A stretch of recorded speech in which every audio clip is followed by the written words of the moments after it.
Bienvenue à toutes et à tous. Aujourd'hui, on plonge dans des idées assez stimulantes, tirées de la revue Planète. Oui, bonjour. On a quelques extraits là du fichier planète03.pdf et c'est vrai que ça invite à voir les choses un peu différemment. Exactement.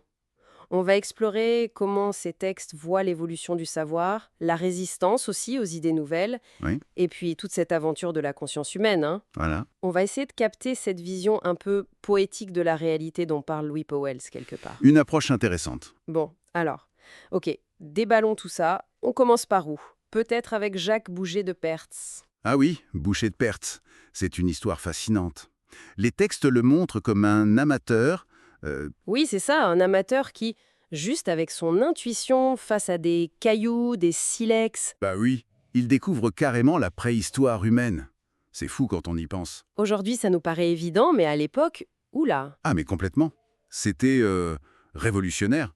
Et donc forcément, ça n'a pas plu à tout le monde. c'est le moins qu'on puisse dire. Il s'est heurté à un mur, vraiment. On l'a ridiculisé. Le fou qui croit aux haches et aux vieil homme, c'est ça? Exactement ça.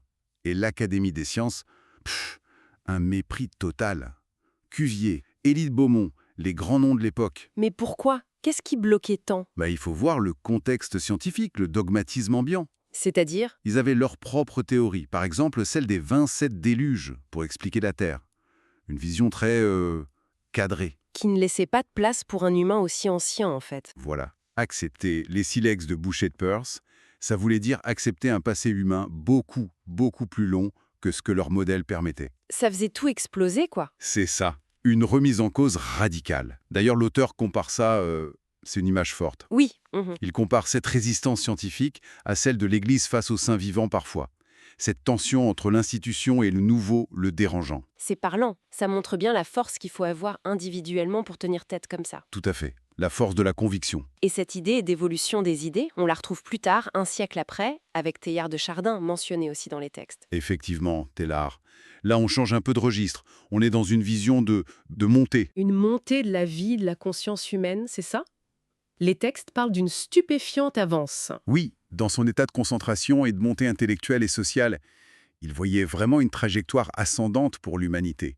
Et avec un certain optimisme, il me semble, malgré l'époque, qui n'était pas simple non plus. Oui, un optimisme assez marquant.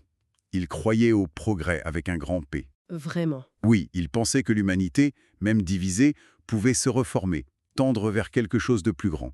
C'est son idée d'homo progressivus. L'humain qui prend conscience de cette évolution et y participe. C'est un peu ça, oui, qui s'oriente vers un dépassement. Mais cet optimisme, est-ce qu'il était bien reçu ou est-ce que lui aussi, à sa manière, il dérangeait un peu? Oh, il a aussi connu des résistances, bien sûr, de la part de l'Église, de certains scientifiques aussi, Pourquoi? parce qu'il mélangeait science et spiritualité d'une façon qui ne rentrait pas dans les cases habituelles, jugée hétérodoxe, quoi. D'accord. Mais son influence reste importante. Ah oui, considérable.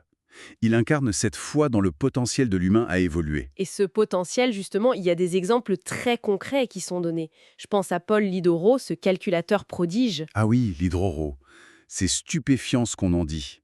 Extraire la racine cubique d'un nombre à 9 chiffres, comme ça, de tête. Quasi instantanément. C'est une illustration parfaite de ce que Powell s'appelle, les 90% inexploités et inexplorés de notre espace intérieur. La jachère de l'avenir. Oui, c'est exactement ça.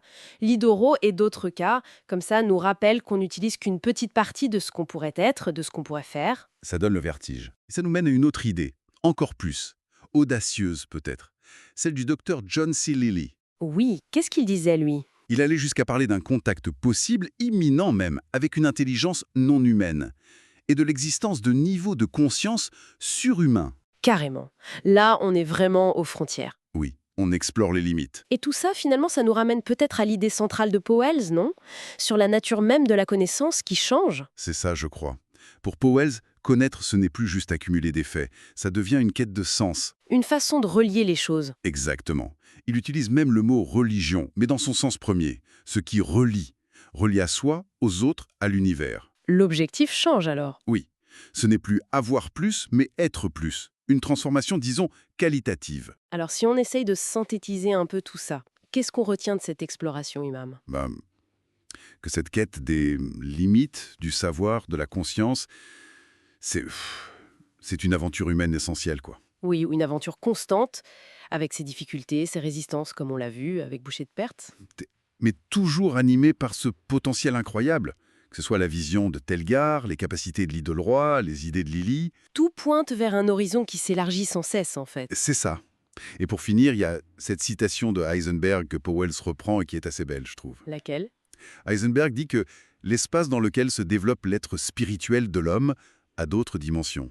C'est fort, non? Oui, ça ouvre des perspectives. Et du coup, peut-être qu'à côté de la liberté de connaître, il y a une autre liberté fondamentale. Laquelle? Celle de rêver, rêver à ce qu'on pourrait devenir, collectivement, individuellement. Cultiver cette liberté du rêve, comme tu dis. Voilà, comme un moteur pour avancer, pour évoluer. Une invitation peut-être.